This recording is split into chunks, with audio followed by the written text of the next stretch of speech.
жанагы жазалоочу карателдерине кызмат кылып кеткендер болгон. Алардын ичинен 10 адамга официалдуу түрдө, расмий түрдө орус падышачылыгына сыйлыкка көрсөтүлгөн. Ошо манаттардын коллаборанттыгына кандай баа бересиз? Курманжанда аткыдай ошо өзүнүн элим деп ойлоп, эл кырылбасын деп сүйлөшүп барып, кийин орустардан атайын акча пособие алып жашаган киши болчу. Так эле ошол Шабдан кандай кызмат кылса, Курманжанда да ошондой болгон. Кыргыздар кайсы бир өлкөгө баш ийүүгө билбей качты. Же Эмиратка баш ийеби, же Мурункого, же келаткан Оруска. Бир ормонкана ачык эле айтты. Мен элге салам, эл макул десе өтөбүз, макул болбосо өтпөйбүз деген жооп бергенден кийин Орус менен дос болсоң айбаттан алыр деген сөз ошондон чыкканбы? Ошо бул тажрыйбадан жанагыдан күнүмдүк иштен келип чыкканда. Эми басмачылыкты ошо Совет бийлиги агитация кылып, пропаганда кылып отуруп, бул киши жей турган кишилер кылып койгондо басмачы деген басып алып талкалайт деген. Саламатсыздарбы, урматтуу көрөрмандар. Бүгүн биз ата бабаларды эскерүү күнүнө студиябызга тарых илимдеринин кандидаты, тарыхчы Рыскул Жолдошовду чакырдык. Рыскул агай менен биргеликте биз бүгүн ушул эскерүү күнү, бүгүнкү болуп аткан окуялардын контекстинде кандай өзгөрүп атат, ошол жөнүндө талкуу кылмакчыбыз. Анда маегибизди баштадык. Саламатсызбы Рыскул агай? Биринчиден ушул күнү атайын убакыт таап келип бергениңизге чоң ыраазычылык. Мен маегибизди биринчи ушул быйылкы болгон эң чоң дүйнөлүк окуя бул Орусиянын Украинага кол салып бастырып кириши. Анын астында ошол Украин тарыхына болгон Путиндин тарых боюнча айткандары болду. Андан сырткары мына ушул 8 айдагы жүрүп аткан согушта Украина коому өзүнүн тарыхына, өзүнүн маданиятына болгон көз карашы аябай өзгөрдү да. Ошол болуп аткан окуя биздин тарыхыбызга кандай таасир берет, кандай баа берет? Биз өзгөрүштө болуп атабызбы? Ушул процесс сизде баягы тарыхты окутуп аткан киши катары айтсаңыз, кандай болуп атат? Студенттерден суроолор болуп атабы буга байланыштуу? Биз ошого мындай биздин кыргыз тарых илими кандайдыр бир реакция кылып атабы? Албетте, азыр айтып аткан окуя бул Россиянын Украина болгон басып кирүүсү же болсо жанагындай өзүлөрү айткан атайын операция жасап алышы. Бул чоң саясий окуя, бул дүйнөлүк масштабтагы. Эгерде мындай калыс баамдап көрө турган болсок, эки жактын өзүнүн чындыгы бар. Орус саясатчылары айтып атат, өзүбүздүн кызыкчылыкты коргоп атабыз деп. Украиндыктар болсо ата мекенин коргоо деп атат. Чын-чынына келгенде бул жерде дүйнөлүк саясатта делеби же тарыхтын өзүндөбү Россия империя катары өзүнүн мурунку колонияларынан өзүнүн таасирин чыгаруудан аябай чыгарбаган аракет кылып атат да. Россия мурунку СССРга кирип турган республикаларды өзүнүн менчик аймагы катары мамиле кылып көнгөн. Ошондон ал өзүнүн таасиринен чыгып кеткенге аябагандай эле каршы болуп атат. Бул жагынан алганда Украинаны батыш менен канчалык жакындап кеткен күндө дагы ал Украина мамлекетинин өзүнүн эркиндиги болуш керек болчу. Себеби дегенде бизде эркиндик анан өз алдынчалык деген түшүнүктөр бар да. Украина түздөн түз Россияга каршы бир курал жактан бир колдонуп коркунуч түшпөй атсам да башка көп болчу да. Бул негизинен алганда Россия империясынын өзүнүн мурунку постколониалдык саясаттын уландысы деп айтсак болот, ошондон чыккан конфликт. Бул жерде албетте украиндыктар үчүн өзүнүн мекенин коргоодо алардын жана силер айтып аткандай тарыхкы болгон коомдук аң сезимде аябагандай өзгөрүү болду. Буларда бул ата мекендик түшүнүктөр күч алды. Ал эми согушка ата мекенчил адамдар өз ыктыяры менен катышып, ушу мекенин коргоого аябай тартылып атышат да. Ал эми биз көрүп турабыз, Россия тарапта болсо, алар жана мобилизацияда кыйналып барып атышат да, качканга аракет кылып атат. Бул мындай натыйжасы согуш катары карап атат да. Ушул чөлкөмдөн алганда биз баягы мурунку Украинанын Украинага тагдырлаш республикалар, өлкөлөр, мурунку советтик курамга кирип турган республикалардагы биз менен кандайдыр байланыш бар сөзсүз түрдө. Бул жактан айрым мурунку советтик республикалар ачыктан ачык Украина менен тилектеш болуп атышат. Мисалы үчүн Прибалтика өлкөлөрү, Грузия сыяктуу ачыктан ачык. Ал эми баягы орустардын саясий жана экономикалык жактан баш ийип турган таасири бар республикаларда болсо ачык айта албаса дагы эл аралык жыйындарда бейтарап болуп атышат добуш берүүдө. Ал эми элдин ичине карап көрсөк, аларда мисалы үчүн Казакстанда тиги Украинанын тарапты колдогондор көп, анткени алар көрүп турат, ошол Украинанын тагдыры эртең казактардын башына түшүп калышын алар көрүп турат да. Өзбектерде да ошондой болуп атат, башка республикаларда. Бирок биз сыяктуу Тажикстан, Кыргызстан сыяктуу Россия менен түздөн-түз чектешпеген республикаларда баары бир эски колониялык сезим күчтүү. Бул жерде элдин тең-метең эмес көпчүлүк басым ошо Россиялык саясатты колдоодо. Украиналыктарды жаман көрүшүп, эмнеге багынып беришпейт, жөн эле кошулуп койбойбу, орустар менен кошулса бактылуу болот эле деген түшүнүк карапайым эле үстөмдүк кылат да. Ал жерде ошол эркиндик деген эмне экенин, өз алынчалык кандай экенин көп баалабай атабыз да биз. Мисалы үчүн биз ушул эркиндикте жашап атып, өзүбүздүн башыбыздан өткөн көп жаманчылыктарга биз ушу эркиндиктин таасири деп ойлойбуз да. Эркин болуп деп атып, мына жетишпей калдык деп. Эгер биз Россияга мурункудай колониялык баш ийип турган болсок, биз бактылуу жашайт элек. Бул жөн эле материалдык жактан каалоо да. Бүгүн ошол Россияга кирип бактылуу жашайм деп аткан кишилер өзлөрүнүн эртеңки муундарынын тагдыры кандай болорун билбей атат да. Анткени 1-2 муундан кийин ошол байлардын, мыкты жашаган адамдардын балдары экинчи сорттогу коомдогу адам болуп калат колонияда. Аны такыр түшүнбөйт. Мына мисалы үчүн ачыктан ачык эле Кытайдагы майдулуктардын абалын карап көрсө болот. Ушундай кыска түшүнүк менен анан үстүнө бизде баягы колониялык саясий түшүнүктөрдүн дагы эле жашап турганда мен ушундай мамиле болуп атат, туура. Ал эми экинчи жагынан сиз сурап аткан тарыхта бизде кандай өзгөрүү болуп атат деп. Бизде тарыхта деле ушу коом сыяктуу илимий иштер боюнча жазган илимий иштерди эле жанагы элдик катмар сыяктуу түздөн-түз көпчүлүк Россия тараптуу болбосо дагы айрымдары Россия тараптуу колдогон изилдөөчүлөр бар. Баяндамачылар кездешет. Ушу саясаттан деле саясий окуяларды айтканда Россиянын кызыкчылыгын көздөгөн илим болсо баяндамачылар көп эле. Ошондой эле калыс жолдошу Украина тараптуу колдогон дагы изилдөөчүлөр бар. Бул коомдо болуп атат. Бирок тарыхта түздөн-түз ушул Орусиянын басып алууларын изилдеп айыптаган изилдеп жарал элек. Ошондо тарых бул эч кимге сыр эмес. Пропаганда менен аябай жакын жүргөн илим. Пропаганда көп учур ошол тарыхый, балким чын эле тарых эмес, бирок тарыхый деп айтылган фактыларга, аргументтерге таянып өзүнүн баягы пропагандалык ишин түзөт да. Анан мен айтайын деген сизден сураарым, биз дүйнөлүк тарыхты, Европанын тарыхын, Азия өлкөлөрүнүн тарыхын ошол СССР учурунда калыптанган концепция менен кабыл алып көндүк эле. Азыркы күндө кыргыз тарыхы ошол эл аралык тарыхка, жаңы тарыхка, Европанын, Азия өлкөлөрүнүн же Америка өлкөлөрүнүн тарыхына өз алдынча мындай көз караш, позиция калыптандырып атабы же мурунку боюнча эле келип атабызбы? Албетте, жаңы бир багыт бар. Бирок бул тарых деген бул коомдук, жана силер айткандай коомдук илим, гуманитардык илим болгондуктан ал коомдун өнүгүшүн, өсүшүн, изамчилимдерин изилдейт да. Анан коомдо мамлекет, жанагы идеология болгондуктан ал сөзсүз кызмат кылат. Бирок түздөн-түз ушул жашап аткан, болуп аткан учурдагы кызматы тарых эмес, ошо тарых илиминен бөлүнүп чыккан саясаттан деген илим бар, политология. Ошо политологдор иштешип атат да. Бирок тарых арадан бир кандайдыр убакыт өткөндөн кийин ошого баа бере баштайт. Баягы факттарга жараша баа берүү болот. Бирок биздин кыргыз тарыхында азыр эми 30 жылдан бери өз алдынча мамлекет болгонубузга байланыштуу бир эл аралык мамилелерге, өткөнгө, баягы саясий тарыхка баа берүүдө өзгөрүүлөр бар.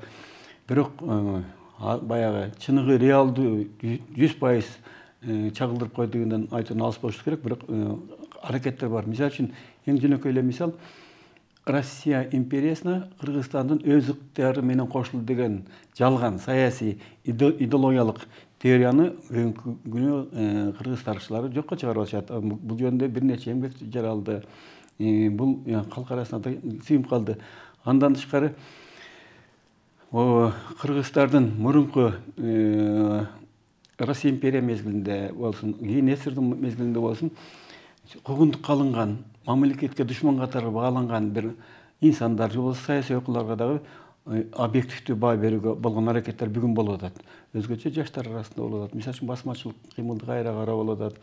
жанагы Үркүндүн жүрүшүндө кыргыздардын жетекчилери болсо кыргыздар жөнүндөгү жаңы көз караштар бар.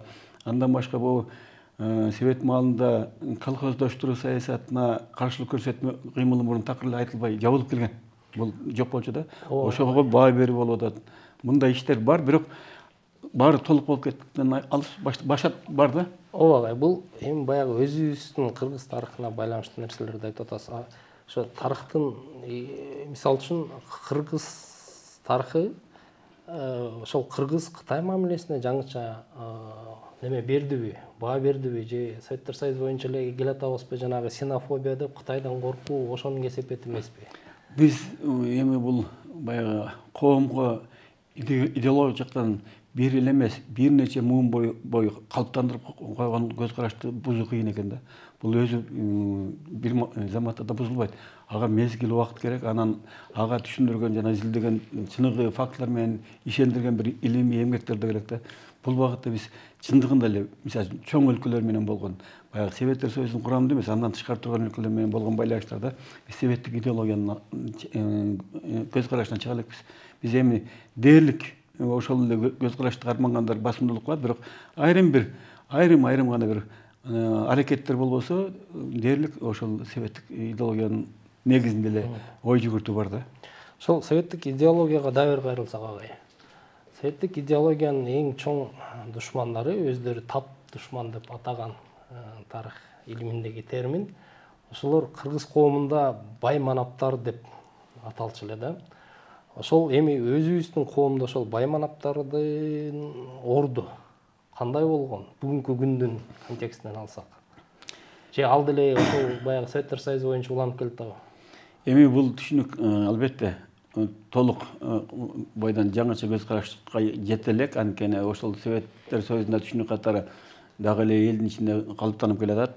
Мисалы үчүн бай же манап десе бул кишини жеп алган, бир кишини өлтүрө турган, кан ичкич адамдар катары кабыл алынып калган жаман нерсени байманапчылык же болбосо байманапчылык деген бир түшүнүк бүгүндө эле бар. Бирок ошого карабастан байманапчылык жөнүндө көз карашта илимде болсун, коомдун өзүнүн ичинде болсун өзгөрүүлөргө бир аз болуп келатат.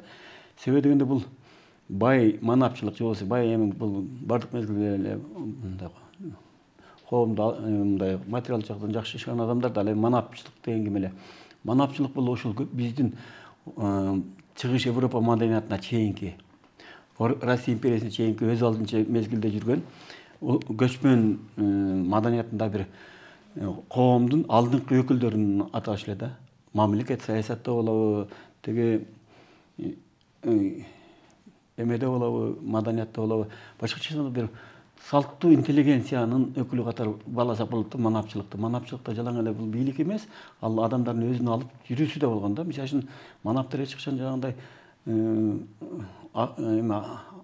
аз өзөктү кылып, тамакты көп жеп, жаман кийинип жүргөн эмес, ал тазалыкты, сыпас болгонду, адамдарга мамиле кылганды ошо манап экенин көрсөтүп турушун, айткан сөзүн аткарууда манаптын сөзү менен ант берген экөөнүн айырмасы жок болгондо, манап эгер ант берсе, ал манап болбой калат. Ушул сыяктуу түшүнүктөр бар эле да.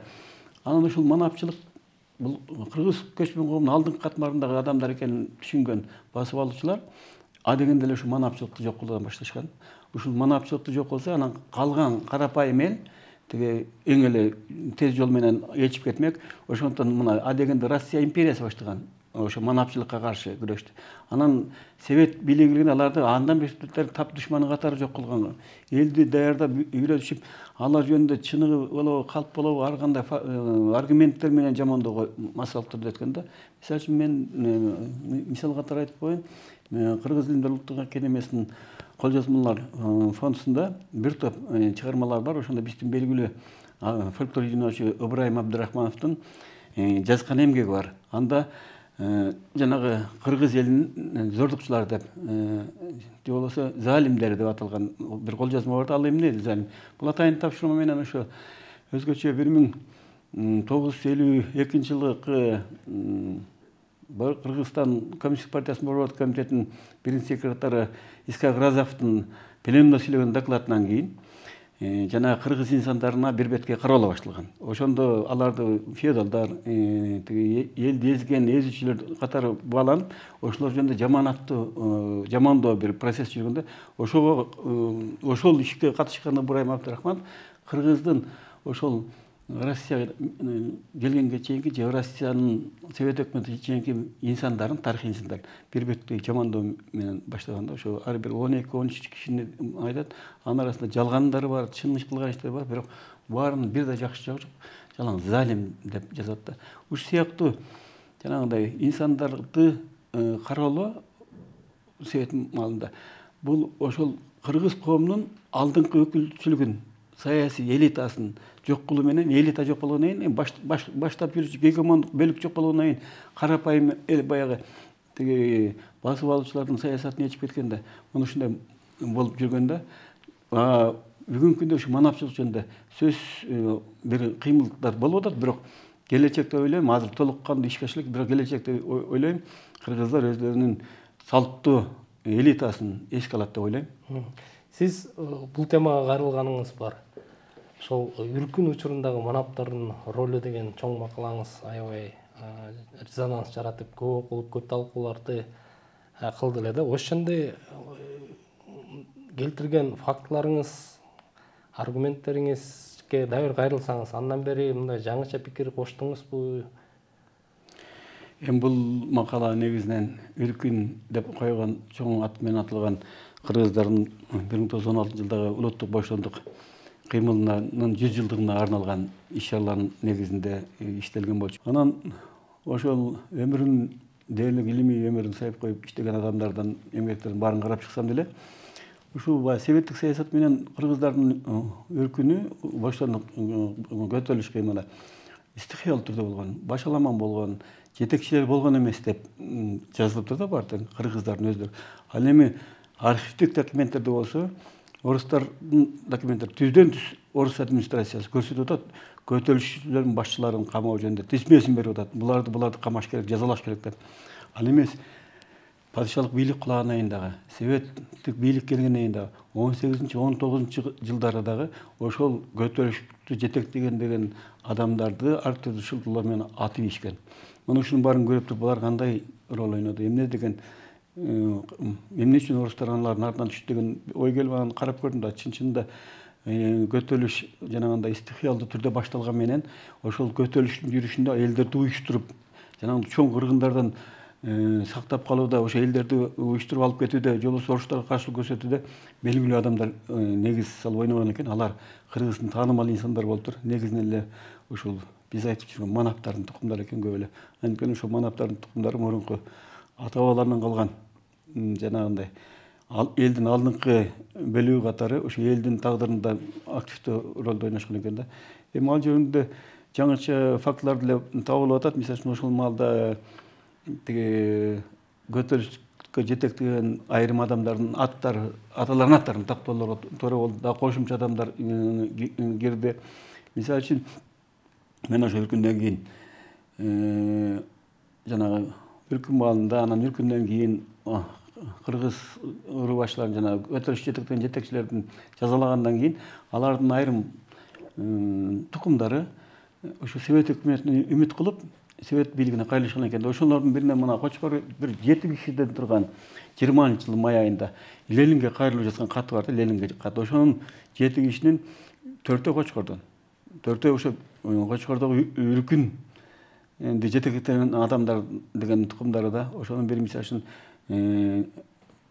Түлкүнүн уулу Тезекбайдын баласы, анан кийин Көбөгөн ажынын тукумдары, Дөөлөт кулдун балдары, Көбөгөн бир туугандары. Анан тиги Тоңдон Сагалынын балдары, ушулар кайрылышкан да. Ушулар кат жазып, ушу совет бийлигинен үмүт кылып, Ленинге кадимкидей абал түшүндүрүп, эмнеге эл көтөрүлдү, азыр кандай болуп атат, эмне себептен мынчалык кыйноо болуп атканын түшүндүрүп Ленинге катышкан да. Бирок ошол каттын жыйынтыгы кызыктырды да мени. Тиги жогору жактан карагыла текшергиле деп келген менен, ошондон көп убай эле алар да атылып кетиптир. Алардын айрымдарын кадимкидей эле атып салыптыр. Анан сиз азыр ошо жазага тартылгандар жөнүндө сөз кылдыңыз. Бирок ошол эле учурда ошо кездеги падышачылык администрация менен иштешкендер да болгонбу манаптар же бүт эле каршы чыкканбы? Мен ошол макалада ачык эле жазгам. Бул мен оюмча ушул биринчи макала болду окшойт. Тиги өркүн маалында орус администрациясына кызмат кылып, алардан сыйлыкка ээ болгондордун архивдик материал негизинде ошону биринчи эле мындай ачык түрдө жазган болчумун. Ошондон кийин бир топ мага мындай пикирлер да келди. Бирок ачыктан ачык атын айтпаса дагы нааразы болгондор да болду. Эмнеге өткөн ишти козгоп тиги жазасыңар, болбосо биз деген ошол маалда ар ким өзүнүн тууган уругун эптеп сактап калган, көздөгөн деген сыяктуу актаануулар болду да. Бирок ошого карабастан ошол көтөрүш маалында бул кыргызга мүнөздүү нерсе деп ойлойм мен жеке өзүмдө. Баягы бийликке күчтүү жака сатылып кетмей, боло жүргөн көрүнүш катары орус жанагы жазалоочу карателдерине кызмат кылып кеткендер болгон. Алардын ичинен 10 адамга официалдуу түрдө, расмий түрдө орус падышачылыгына сыйлыкка көрсөтүлгөн. Бул жөнүндө мен макалада көрсөтүлгөнбү же алганбы? Алар көрсөтүлүп, бирок алганга жетишпей калды. Себеби дегенде 16-жылдын аягында көрсөтүлүп, 17-жылдын башында февралда падышалык бийлик кулап калып, сыйлык ала албай калышты. Бирок көрсөтүлгөн, жана орусча представление деп коет го, көрсөтүлгөн, сунушталган фамилиясы, документтер турат. 10 киши. 10 киши. Жакшы, анан ушундай кыйчалыш учурда элдин башында тургандар басып кирген бийлик менен кызматташууга аргасыз болушат. Анан ошо азыркы тил менен айтканда коллаборанттар деп атабыз. Ошо манаптардын коллаборанттыгына кандай баа бересиз? Мисалы үчүн мындай пикирлер бар. Мисалы үчүн Шабдан, Байтек булар коллаборанттар. Булар элдин чыккынчысы. Ошол эле учурда мисалы үчүн Курманжан Датка ачык каршы чыккан деген ойлор айтылып атат. Сиздин пикирди уксак. Бул жерде эми тарыхтан, илим жактан караганда бул жанагындай сөз айткандарды мен деле угуп жүрөм. Бул дилетанттык да. Мисалы үчүн деге ошол маалда ошол Россияга кызмат кылып аткандар эмне себептен кызмат кылды? Алардын каалаганы эмне эле? Же ошо орустарды чакырып келип элге бийлик башкарып калалы деген максат бар беле? Орустар келип аткан маалда кыргыздардын, өзгөчө түндүк кыргыздардын чоң аракети Кокон хандыгынын несүнө каршы кыймыл башталган. Анткени орустардын келиши менен элдин эзгү болгон кыймылын козгой экен. Анан бул бир тараптан Кокондук бийликке каршы көтөрүлүш болсо, экинчиден орустардын келиши менен алар каалайбы, орустун куралынан кыргыздар жеңилип аткан, көргөн. Анан ошол кыргынды азайтыш үчүн сүйлөшүү жолдоруна барып, жанагы карапайым элдин курмандыктардын азайышына алып келген. Бул жанагындай буфер деп коебузбу, ошондой кызмат кылган адамдар катары баласак болот. Эми Курманжандатка ачыктан ачык күрөшкөн дегенде бул туура эмес. Себеби дегенде анын балдары Абдулдабек качып талкалангандан кийин Курманжандатка колго түшүп, баарын орустар менен сүйлөшүү жолуна барып, орустарга кызмат кылып, ошо элди тынчтандырып, анан Курманжандаткадай ошо өзүнүн элим деп ойлоп, эл кырылбасын деп сүйлөшүп барып, кийин орустардан атайын акча, пособие алып жашаган киши болчу. Так эле ошол Шабдан кандай кызмат кылса, Курманжандатка ошондой кылган. Минтип жанагындай адамдардын өзүн толук изилдебей туруп, бөлгөндүн өзү бул туура эмес. Аларга баа берүүдө коллаборант деп ачыктан ачык айтканда туура эмес, жарлыктап. Албетте кандайдыр бир деңгээлде алар жаңы келген орус бийлигине кызмат кылды.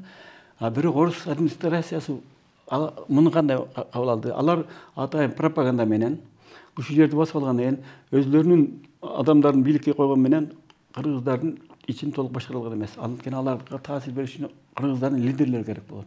Ошо лидерлерин өзлөрүнүн тартып, кыргыздарга толук бийлик киргизгенден кийин ошол эле Курманжандатка, Байтек, Шабданга окшогон көрүнүктүү инсандар орустарга керек болбой калган. Себеби деген канчалык ошондой инсандардын кыргыздардын элинин ичине кадыр баркы өскөн сайын алар эгер оруска нааразычылык боло турган болсо, элди көтөрүп чыга турган коркунучтуу күчкө айланган. Ошондон аларды саясаттан четтетишкен, сындырган.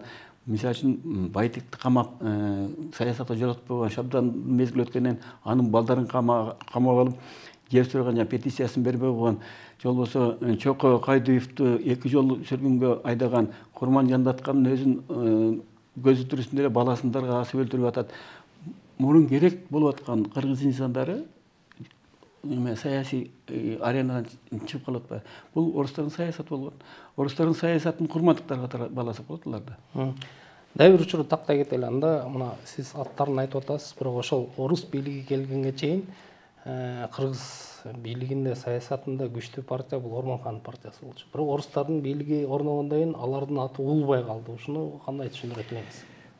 Бул биздин Кыргызстан тарыхында бир өзгөчө уникалдуу мезгил ушул 19-жылдын ортосу деп айтсак болот да. Себеби дегенде орустар Крым согушунан кийин жеңилди 1856 толук. Европага эл аралык саясатта таптакыр саясат жүрбөй калды. Алардын бир гана багыты калды: Азия чөлкөөнүн таасирин кеңейтүүнө.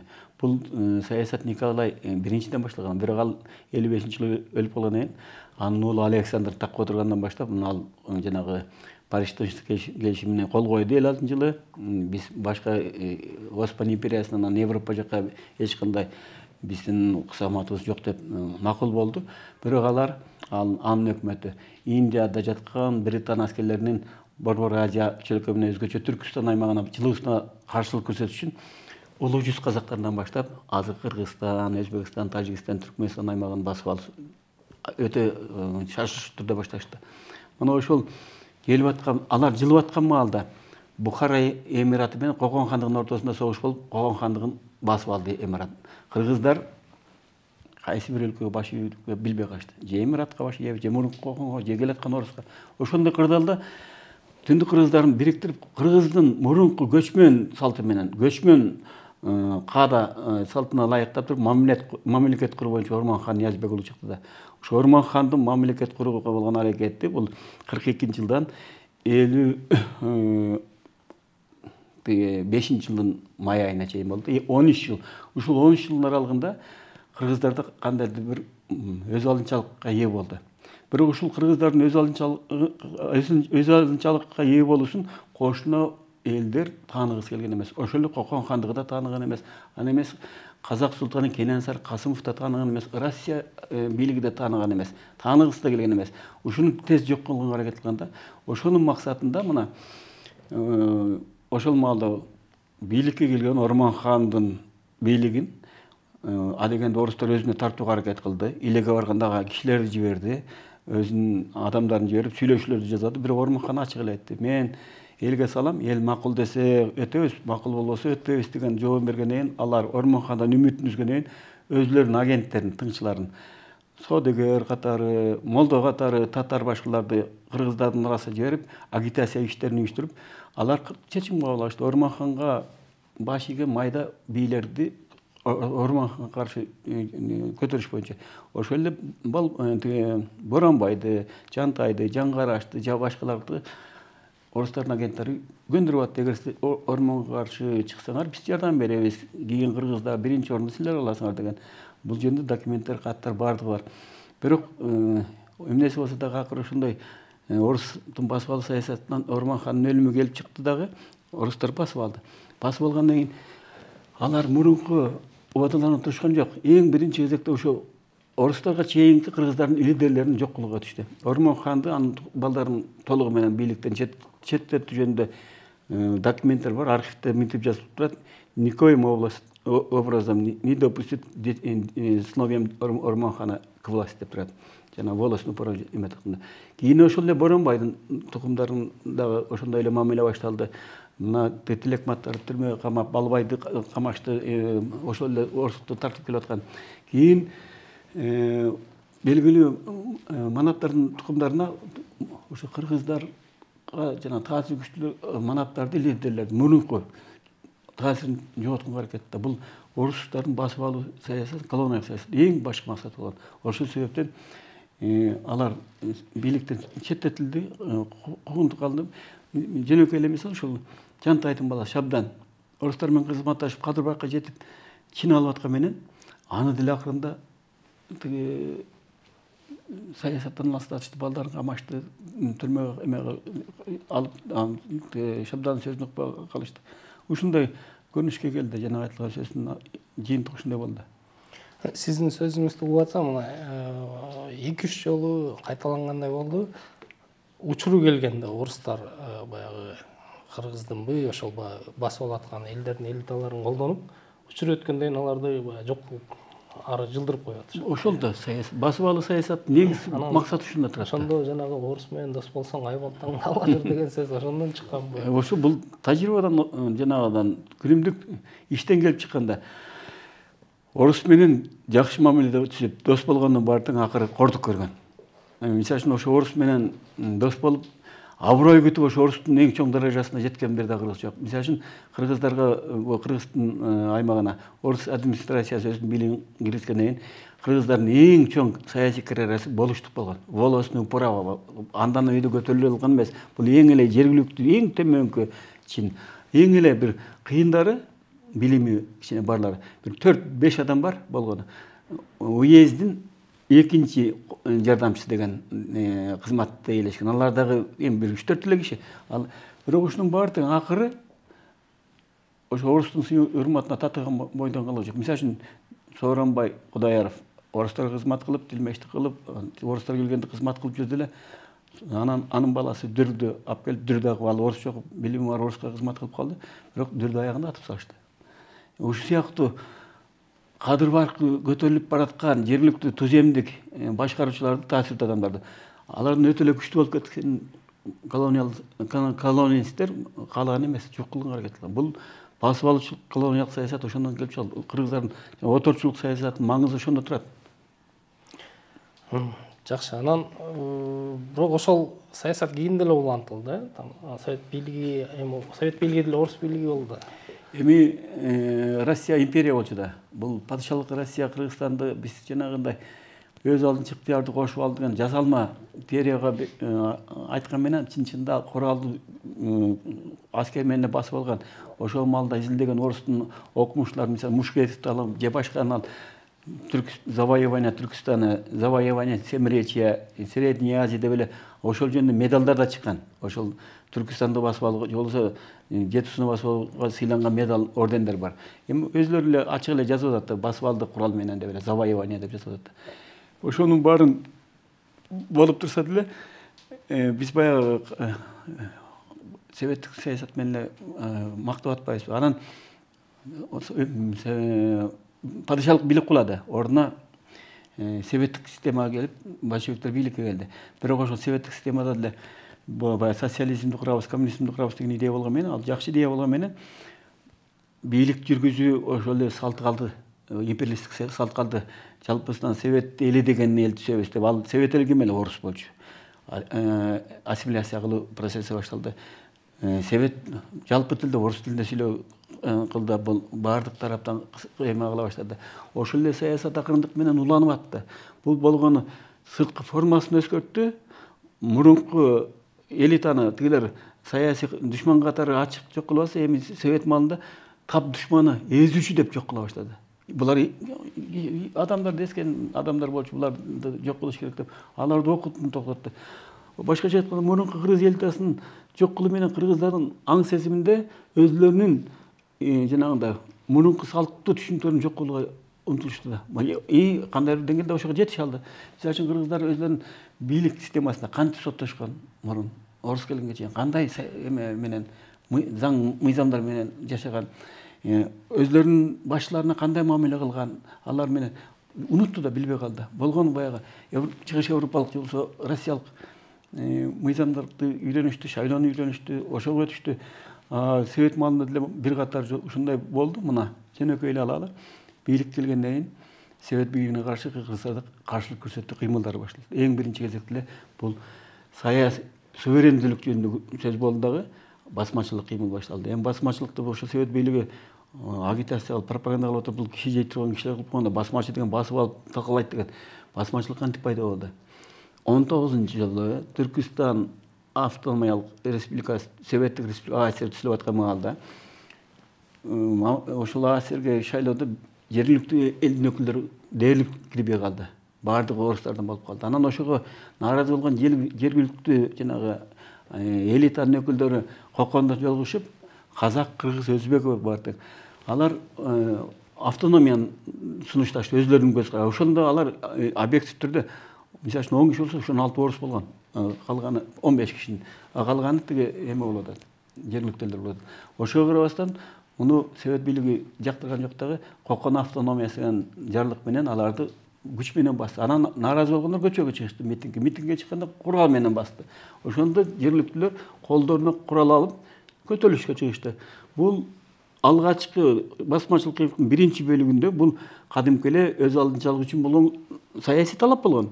Анан куралдын күчү менен басып аларды куугунтуп калып жазалай баштаганда алар тотолугу качты, аягында алсыраганда, бийлик алы келбей калганда жан багыш үчүн жергиликтүү элдер талаптанып, ошо кыймылдын экинчи жеринде алар каракчылык мүнөзгө өтүп кетишти. Ошондон улам жана басмачылыкты элге жаман көрсөтүп салды. Мына биринчи бул. Экинчи чоң кыймыл бул жанагы бизде эми өнөр жай өнүккөн эмес да, Кыргызстанда.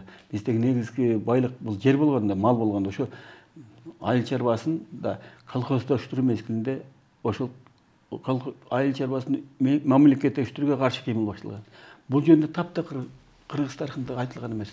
Ушул күнгө чейин мисалы үчүн колхоздоштуруулуктун 31-жылы ат башы көтөрүлүш, черик көтөрүлүш деп коет, ак жубак көтөрүлүш деп коет. Элдер бир нече милицияларды өлтүрүп качып кеткен болчу. Темировка айылында көтөрүлүш, Сузакта көтөрүлүш, Таласта ушундай кыймылдар болгон. Эл нааразы болуп көтөрүлгөн. Мунун баарын булар баягы кулактар, тап душмандар деп курал менен басып, анан алардын көпчүлүгүн жер которуп сүргүнгө, кулактык катартып сүргүнгө дешкен. Же болбосо ошол эле дерликтүү жашап калган ошо мурун переселенец келген орустардын да каршылыгы болгон. Сен козголоңдор, Бандеровдун арында көтөрүшү, Ак Суудагы көтөрүш, Беловойскийде, Караколдогу козголоң деп. Мунун баары тең ошол Совет бийлигине каршы кыймылдар эле да. Мунун баарын бизге окутпай, айтпай болгону антисоветтик кыймыл, Совет бийлигин жаман көргөн байманаптар, феодалдар деп эле окутканда, муну Кыргыз тарыхында азыр күнгө чейин билишпейт көпчүлүгү. Ошол саясат жана биз сөз кылган башында орустардын колониялык саясаты Совет бийлигинин малында эле жүрдү. Анан мына жакында эле, калп айтпасам бир 2 апта болуп калды, Путин ошол орус маданиятын, анын баалуулуктарын жайылтуу үчүн кайрадан каржылоо берип, жаңы фильмдерди тартуу, тарыхка мындайча айтканда жаңыча баа берүү, ошолорду илгерилетүүгө атайын акча бөлүп саясат жаңылап атат да. Мен сурайын дегеним ошол бизде мисалы үчүн орус тилдүү мектепте окуган балдар ошол эле Украинаны баскынчы көрсөткөн, ошол сыяктуу мындай жанагы русский мир, орус дүйнөсү деп аталган дүйнөнүн таанымын биздин мектептерде окуп атабыз да. Керек болсо Россияда мугалимдер да келип окутуп атат. Анан ошо жагынан алганда биз кайра эле орус пропагандасынын курмандыгы болуп аткан жокпузбу? Биздин илим, мындайча айтканда, билим берип аткандар, илим дебейин, билим берүү тармагы буга бир реакция кылышы керекпи? Албетте кылышы керек. Эми бул жерде сөздүн түздөн түз маанисинде бул Россия өзүнүн мурунку колониялык өлкөлөрүн толук эркиндикке жибергиси келбей атат да. Жок эле дегенде экономикалык неоколониализм деп коет, экономикалык жактан байлоо. Эми анын үстүнө дагы саясий баягы көз караштарын бияка ошол мурунку өлкөлөргө, өз таасир турган өлкөгө ишке ашыруу максаты болуп атат да. Чөнөкөй эле мисал карап көрсөк, бул колониялык системаны европалыктар чыгарышкан. 16-жылдан кийин Европа өлкөлөрү тездик менен өнүгүп кетип, анын дүйнөнүн көп жерлерин басып алышты. Европалыктар басып алган жерде мына Франция, Индия, алар Германия, жана башка өлкөлөр басып алган аймактарынан 20-жылдын башынан баштап өзгөчө дүйнөлүк биринчи согуштан кийин, андан дүйнөлүк экинчи согуштан кийин баарынан колониялык аймактардан кетишти. Булар кеткенде жанагы саясий өздөрүнүн көз карашын таңуулаганды токтотушту. Бирок алар экономикалык жактан гана таасир берип калды. Жанагы неоколониализм деген термин ушундан чыкты. Экономикалык жактан өзлөрүнө байлап турду. Эми Кытайды карап көрөлү. Кытайда дагы көптөгөн элдер бар. Булар ошол басып алган жерлерин ушунгө чейин биздики деп эч баш көтөртпөй эле бир Кытайдыкы деп турат да, булар дагы кетпей турат. Эми орустар дагы ушундай эле, бул материкте басып алган колониялар да. Булар деңиз аркылуу барган жок, материктен өзүдө туташ турган жерлерди каратып алган. Ошол элерди бул Россиянын жери, орус жери деп мына русский Сибирь дейт. Каякта орус Сибирде жашаган тарыхты карап көрсөңөр, Волга боюнда турган элдердин баары турат. Анын баарын русский Волга деп аташат. Ушул сыяктуу Орто Азия, Кавказ элдерин толук кетиргиси келбей атканда орустардын бир саясаты болуп атат. Бул европалык экономикалык байлоо менен бирге Кытайдын саясатына окшогон өзлөрүнүн саясий дүйнө таанымын ошо мурунку колония элдерине таңуулаганга аракет кылып атат да. Бул түздөн түз колониялык саясаттын уландысы деп эле карасак болот. Эми биз баягы жаш мамлекет болгондуктан биздин элде өзгөчө ушул Совет коому тарап өз алдынчалыкка жеткенден баштап кыргыздарда эмнегедир билим берүү системасы начарлап кеттик.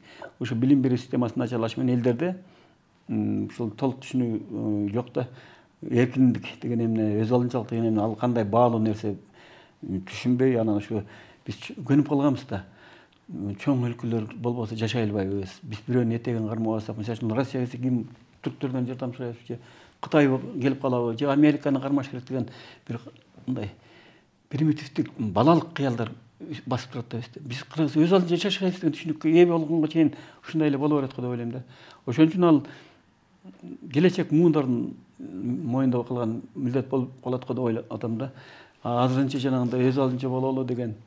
Биз азыр орус пропагандасына каршы, мисалы үчүн ошол эле окуу китептерин өз алдыбызча камсыздай албайбызбы? Жок, камсыздайбыз. Бирок аны саясат менен байланышканда. Биздин башкарып аткан саясий лидерлер силер менен байланышыбыз жакшы деп убада кылып тапшырма берип атса, аткаруучулар каяка кетет. Мындай өз алдынча саясатты мисалы үчүн кошуна элдерден карасак, өзбектерден карасак, мына Каримовдон баштап азыр Мирзиёевдин саясатында буларда өзбектердин өз алдынчалыгы бар. Алар мурункудай толук кулчулук мүнөздөн арыла баштады акырында.